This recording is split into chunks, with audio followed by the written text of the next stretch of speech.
Hello and welcome to this episode on the 16th century context of the Protestant Reformation.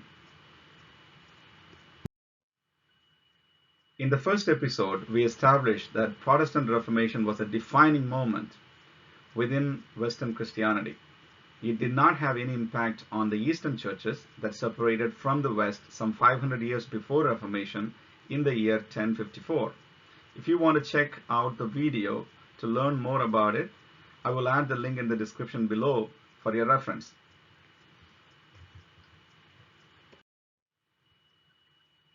Now, Reformation makes us remember Martin Luther's nailing of the 95 Theses on the door of the All Saints Church in Wittenberg, Germany.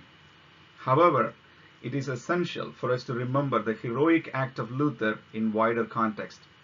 Luther was shaped by his times, the socio-political, intellectual and religious environment of the 16th century Europe shaped his thoughts and inspired his actions, and in fact gave birth to the movement that we call as Reformation. Alistair McGrath, one of the important church historians, he says in similar lines, combination of social, political and religious parameters that must be regarded as underlying the specific historical form which the Reformation took. In this episode, let us explore the world where these ideas of Reformation took shape. What was the internal political condition of Europe in the 16th century? What were the external threats Europe was facing? What were the changes that were happening within pre-Reformation European society? How did the religious condition of Europe in 16th century pave way for the Reformation? So we will be looking at the context of Reformation from 4 different angles: political, social, intellectual, and religious context. First, let's turn our attention to the political context of the 16th century Europe. So here we will be looking at it under 2 sections: internal challenges and external threats. First, the internal situation in Europe. In 16th century, Europe was in a time of great political changes and transition. There were several princely states that held political control over smaller geographic regions. So these princely states were ruled by powerful political dynasties. Of them, the most powerful dynasty was the Habsburgs. And these states were aligning gradually according to the cultural and linguistic lines and would emerge to be the nation states in the future. So this was the beginning of such move. It's important to note that Europe did not have any centralized large empire at that point. The princely states were loosely connected by a common Catholic religious faith, and they were in a sort of alliance which came to be known as the Holy Roman Empire. In the year 1519, around the time of Reformation, Charles V from the Habsburg dynasty was elected to be the emperor of the Holy Roman Empire. So he was about 20 years of age when he began his reign. So as the head of the Holy Roman Empire, Charles V was involved in defending the empire against the external threats on 2 borders. One side, he had to face the French. On the other side, he had to deal with the Ottoman Turks. So he fought several wars against the Ottomans as well as the French. Now, Charles V was a very strong Catholic leader. He did not agree with the cause of the reformers. He wanted to keep his empire united under Catholicism. So he thought that Protestantism was a threat against the internal unity of the Holy Roman Empire. However, he couldn't crush the rise of Protestant faith effectively in its early stages, as he was occupied on wars with the Ottoman Turks and with the French. He had bigger fish to fry. This situation allowed the Protestant Reformation to take root within Germany and spread to other places in Europe. On the other hand, some of the princes that were under the rule of Charles V encouraged Protestant Reformation. because they saw the Roman Catholic papal influence was so heavy on them. Princes like Philip I, John Frederick I, they were important leaders that formed the Protestant military alliance to protect the interest of the Protestant princely states. So they might have supported Luther out of conviction for Protestant teachings or for their own political benefit. It's a matter of debate. But they must have wanted to minimize Rome's influence within their princely states. Reformation efforts of Luther had presented them the perfect opportunity to pursue their political and spiritual separation from the Holy Roman Empire and Rome. So this was the internal condition of Europe. So now let's turn our attention to the external situation around Europe in the 16th century. On May 29, 1453, a major event took place that shook the ancient world. Exactly 64 years before the events of Reformation, the city of Constantinople, the capital of the Eastern Roman Empire, the crown jewel of the Christian civilization, was overrun by the Ottoman Turkish forces. The Ottomans renamed the city as Istanbul.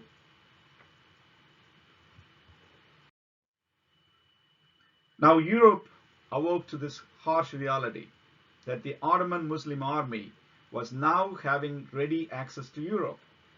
In fact, the Ottoman rulers were very efficient in expanding their empire. In a short span of time, they brought several Eastern European regions under their rule, and gradually Islam replaced Christianity in those regions. So it is important for us to remember that the events of Protestant Reformation coincided with the golden age of the Ottoman Empire. Two Ottoman sultans are worth mentioning here, Selim I and Suleiman I, or Suleiman the Magnificent. Selim I ruled for only 8 years, from 1512 to 1520. So he was the Sultan in Istanbul when Luther nailed his 95 Theses on the door of the Wittenberg Church. So during his short reign, he conquered Egypt, Syria, Palestine, and brought it firmly under the Ottoman Muslim control. So his attention was towards Asia and towards Egypt. His son succeeded him, Suleiman I, in 1520 and built on the momentum of his father's campaigns. But one difference, he turned his attention towards Europe. Now, Suleiman was an accomplished military commander. He had intentions to conquer Rome, the very heart and symbol of Christian power. You might have remembered, early days there were 5 centers of Christianity: Jerusalem, Antioch, Alexandria, Constantinople, and Rome. Now, all 4 of them came under the Muslim rule. There is only one left, that is Rome. So taking Rome was of great significance to Suleiman I. There was a time an ambassador from Venice invited Suleiman to visit Venice. So Suleiman replied by saying that certainly, but only after I have captured Rome. So his intentions were very clear. He wanted to bring the entire Europe under Ottoman rule. So these Ottoman campaigns and their expansion of the empire was a real existential threat that the Europeans were facing at the time of Protestant Reformation. The Holy Roman Emperor Charles V faced the Ottoman threat and fought several wars to keep Europe safer from Turkish Muslim invasion. Martin Luther extended his support to the emperor and wrote a book titled On the War Against the Turk to show his support to the emperor in the war against the Ottoman Turks. So this was the external political situation that the Europe was facing at that time. Now let's move on to the social context of the 16th century Europe.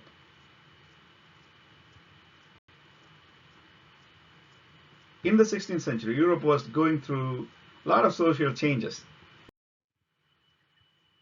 For the past 2 centuries, that is the 14th and the 15th century, was not so good for Europe.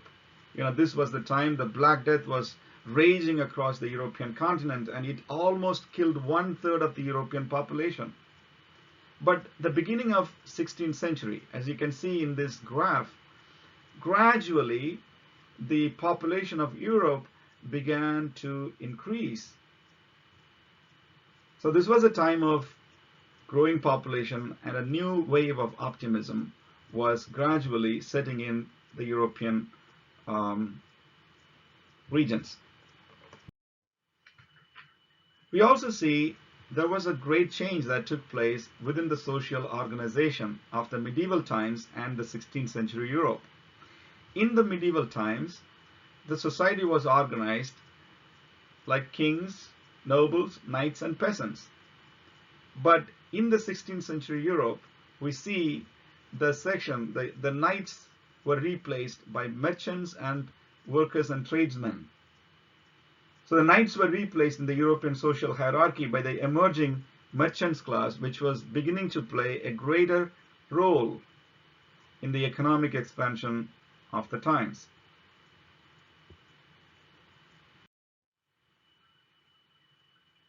Now, here let's talk about the age of exploration or trade expansion that also took place around the same time. So before the fall of the Constantinople, most of the trade from Asia would flow into Europe through Constantinople, and most of the trade from Europe to Asia also would go through Constantinople. It was a very important city.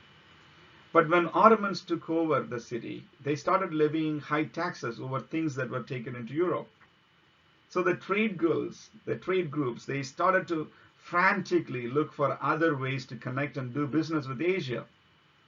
So this started what we call the age of exploration in Europe. European navigators attempted to find several new naval routes to India and other Asian regions for spice trade. So we know that Italian explorer Columbus arrived in the American continent in 1492. Then we see Portuguese explorer Vasco da Gama. He sailed around the African continent and arrived in India on May 20th, 1498, just 20 years before the Protestant Reformation. We also see the Spanish conquistador Hernán Cortés conquered Aztec Empire in South America in 1521, around the same time of Reformation. In 1522, Magellan's ships circumnavigated the globe, the first navigator to accomplish this feat, although he himself died in a battle in Philippines. So all these sea trade and the business with faraway lands contributed to some economic growth in Europe. And this was also the time of the beginning of capitalist market economy as it was beginning to take hold in the European continent. This was also the time of inflation. So the frequent wars with the Ottomans and the French that Charles V conducted resulted in inflation, which was severe for the people on the lower levels of society, the poor and the middle class. Now let's go to the intellectual context of the Protestant Reformation. In the late medieval age, there were education began to spread quite further, and there were several new universities came into existence. So at the beginning of the 16th century, there were more than 60 universities and centers of learning in Europe. And we also have to understand this time is also known as the time of Renaissance. So Renaissance follows the medieval era, and Renaissance means rebirth. It was a time of renewed interest in classical learning in Europe. So when Constantinople fell to Romans, when Constantinople fell to the Ottomans, thousands and thousands of the Greek scholars from that region, they moved into Europe and settled down in different cities and towns. In the city of Venice alone, there were more than 5,000 Greek scholars who moved in from Byzantine lands. So they taught Greek language and literature to the Western Europeans. And this learning was further spread and disseminated through the universities that were established in different parts of the land. And the cities of Italy, or Italian cities, came to be the centers of this movement. The increased learning in Greco-Roman literature and art and so on. And this is called the period of Renaissance, right? Now, Renaissance was also a time of gradually moving away from the rigid Catholic religious control. During the medieval age, people practiced a lot of religious tradition, but now in Renaissance, the attention turned away from religion and rituals to human-centered pursuits of the modern age. So Renaissance artists and sculptors, they painted and made human characters and emotions as centerpieces for their work. So Renaissance humanism believed that individuals can be developed into fine citizens through the study of Greco-Roman classics, particularly the writings of Cicero and Aristotle. So Renaissance political thinker Machiavelli's theory in his book The Prince was heavily influenced by the Greco-Roman classics, away from the religious ethical foundations of the Catholic Christianity. So, however, most of the Renaissance humanists were Christians. So these Renaissance Christian humanists, they contributed, or they combined the learning of Greek classics and biblical text in their original languages. So while the Renaissance thinkers were limiting their study to the classical Greco-Roman literature, humanists, Christian humanists, they studied both. They wanted to rediscover the pure Christianity by going back to the simplicity of the New Testament church, early church.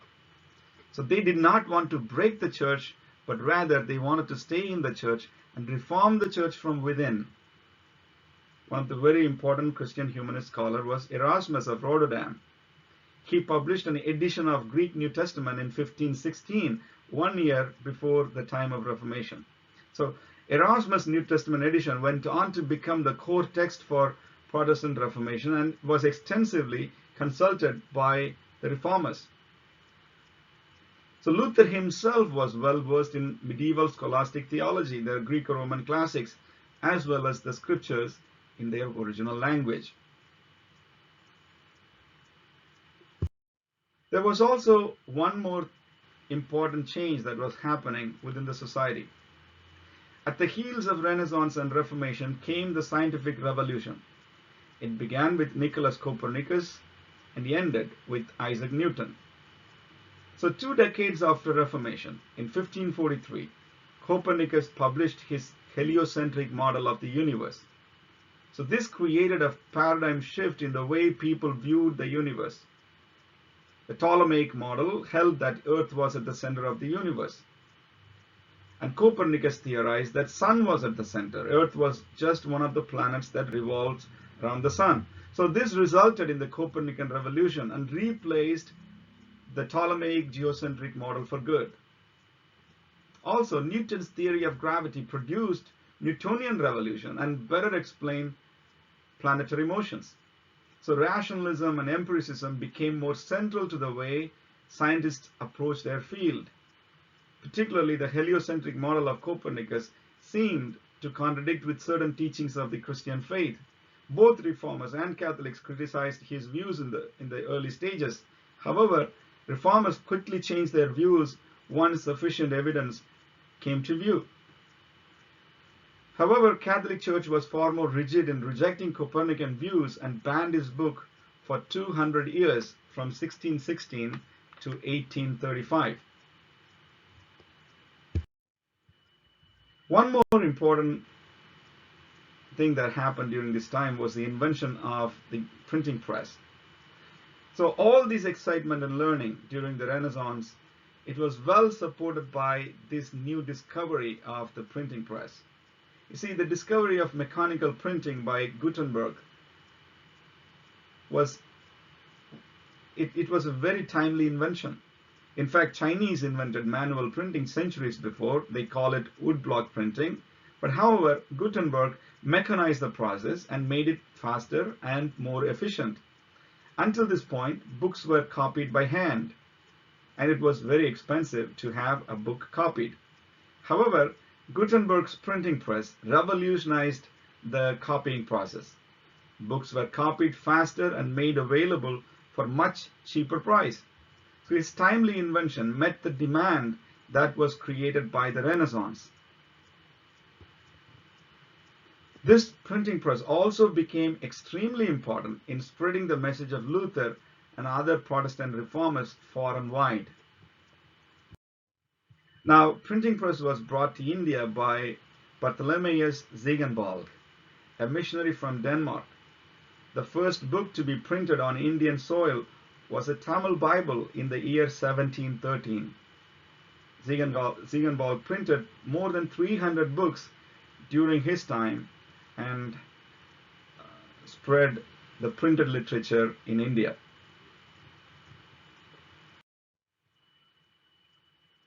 Let's go to the last context, the religious context of the 16th century Europe.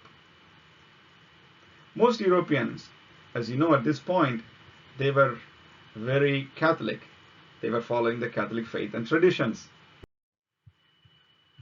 But as you can see, this was also the time the Catholic Church was increasingly facing threats to its authority and legitimacy. The spirit of Renaissance infused the culture with boldness to question long-held beliefs and traditions. The spirit of scientific revolution, still undercurrent at this point in the culture, it brought empirical evidence to the front rather than abstract philosophical discourses. And there was a lot of dissatisfaction within the society against the Catholic Church at this point as well. But however, people were not confident to speak about it in public. The reason was Catholic Church since 13th century became quite aggressive in its condemnation of those who rejected or questioned the authority of the Catholic Church. They established something called inquisitions. It's like a church court to find and punish heretics or people who reject their teachings, the teachings of the Catholic Church. So in different parts of Europe, they would hold these inquisitionary courts, and that would kind of go through, and anyone could accuse anyone of these charges, and the people who complained, their names would be anonymous, but often people went through extraordinary stress and punishment due to this Inquisition method. Now, around the time of Luther's Reformation, the Inquisition was gaining momentum in countries like Spain, where under Ferdinand and Isabella, the Inquisition was aggressive in reconverting Muslims into Christianity and also Jews into Christian faith. So Inquisition was a major feature of Catholic Church at this point.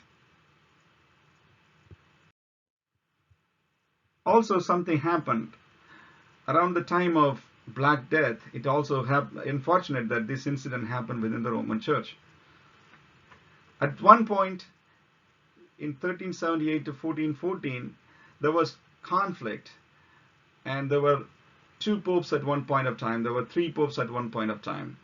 The French was supporting a pope, and there was a pope in Italy, and then there was another pope. Like you see, this time multiple popes came to exist, and they often denounced each other very strongly. So people were quite confused, and people were very discouraged as well.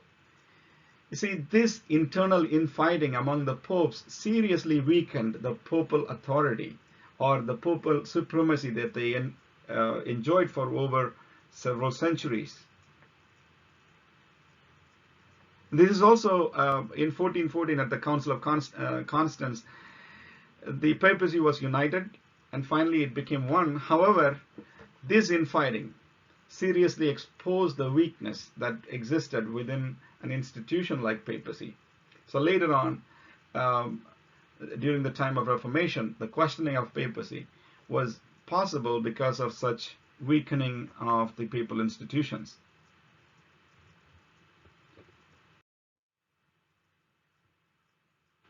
Mostly, let's talk about increasing corruption within the Church of Rome. In 1510, when Martin Luther was still a monk, a Catholic monk, he made a long pilgrimage to Rome. He walked over 1,000 kilometers through a harsh winter across the Alps mountains and down into Italy on a pilgrim's trail. He saw the grand monuments of Rome and paid homage to the holy relics of the saints. He was awed by the grandeur of the city. Yet at the same time, he saw another dark reality out there. In Germany, the priests and monks lived very modest, more modest and humble lives. They believed that casting aside all worldly wealth and desires would bring them closer to God. But in Rome, wealthy priests, they drank alcohol. Wealthy priests, they gambled, had relationships with women, and generally sought to enrich themselves and live in luxury. In fact, the popes themselves, hired Renaissance artists like Michelangelo to elaborately decorate the Sistine Chapel. While the paintings are in fact awe-inspiring, it was a very expensive project to undertake. Church had to pay for it from what it collected from the poor people through donations and offerings of various kinds. For Luther, this was simply unacceptable and had to be addressed. He returned to Germany from the pilgrimage with much consternation in his mind and heart, still unable to accept the contradictions that his Catholic beliefs and what he just saw in Rome. So in one of his later letters that he wrote to Pope Leo X, Luther said this: "The Roman Church, once the holiest of all, has become the most licentious den of thieves, the most shameless of all brothels, the kingdom of sin, death, and hell."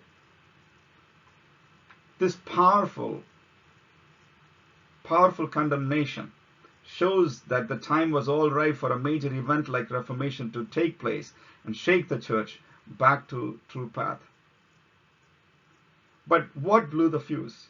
What was the final spark that ignited the public protest of Luther and the eventual Protestant Reformation movement? So what is the final spark that started it all? For this, we need to look at the events that immediately preceded Luther's nailing of the 95 Theses. See, Pope Leo X, he decided to remodel the old St. Peter's Basilica in Rome. This church was built by Emperor Constantine in the 4th century.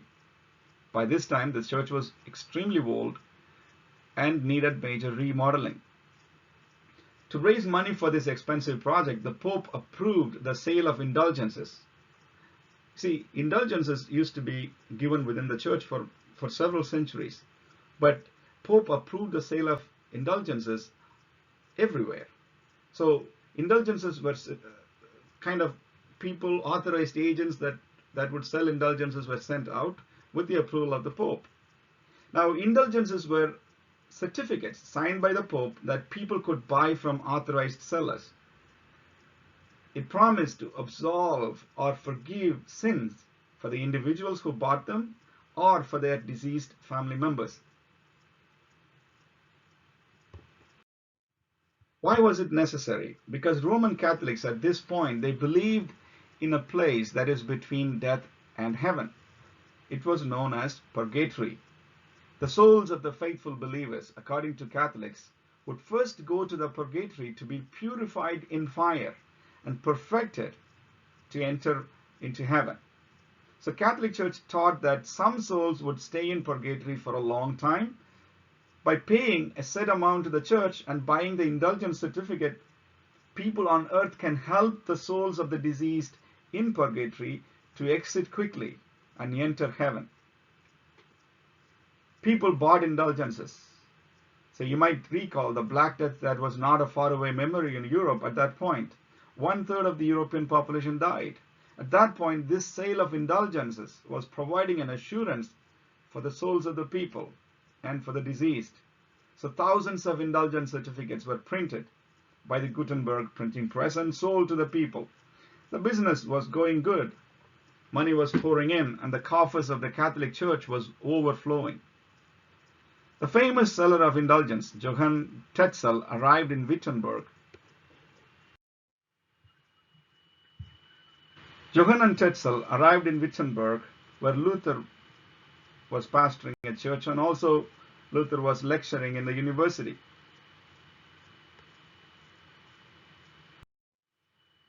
Tetzel was an eloquent seller. He was very good in promoting his sale. He would preach a powerful sermon that evoked the pain of the souls in purgatory. And then he would give a final altar call. He would say, as soon as a coil in the bowl rings, a soul from purgatory springs. It means, as soon as you put money into this money chest, when the coin reaches the bottom of it, the very moment the soul of the deceased for whom you are buying this certificate of indulgence would leave the purgatory and enter into heaven. It just happened simultaneously. It's miraculous. And people were lining up to buy these indulgence certificates. Luther thought the selling of indulgence certificate was simply an abomination, a ploy to deceive the naive people. This finally spurred Luther to compose his 95 Theses and nail it on the door of the church on October 31st, 1517. Thesis 27. They preach only human doctrine who say as soon as the money clings into the money chest, the soul flies out of purgatory. You see, the sound of the hammer would resoundingly echo not only in Wittenberg but all of Europe and eventually over all the world. Protestant Reformation began from this point and spread eventually all over the world. So let's summarize the main points very quickly. In politics, there were internal and external threats to the Europeans at that point. There was external threat from Ottoman Muslims to Europe. Within Europe, Holy Roman Empire under Charles V managed to fend off the Ottomans. However, this was also the time of the rise of nation states with distinct self-interest. Socially, we also see that it was a time of population growth, a social reorganization, and an age of exploration and colonization. The high inflation also was caused by the expensive wars. Intellectually, Europe got reintroduced to the Greco-Roman classics, first through the Crusaders, but later by the Byzantine scholars who moved in from the Constantinople area. This led to renewed interest in the learning of classical Greco-Roman literature. And Christian humanists combined the study of Greco-Roman classics and biblical text in the original language. And the society was gradually turning away from rituals and traditions to more empiricism and reason. And religiously, we also see that the society was predominantly Catholic, but the medieval religious grip on the society was slowly decreasing. And whoever tried to question the church were put through inquisitions, and within the papacy there were disagreements and infightings. And also we see that Roman Catholic Church had to face new challenges, and there were corruption in the church need to be addressed. So the immediate context, the final spark that made the Protestant Reformation was the sale of indulgence certificates for the construction and remodeling of the church, St. Peter's Basilica in Rome. In the next episode, we will be looking at some of the forerunners of Reformation, similar movements that arose in the church prior to the Luther's Reformation in 1517. So we will look at 3 proto-Reformation movements happened in different parts of Europe. So please join us in this exciting journey of understanding Reformation in greater detail. God bless you all.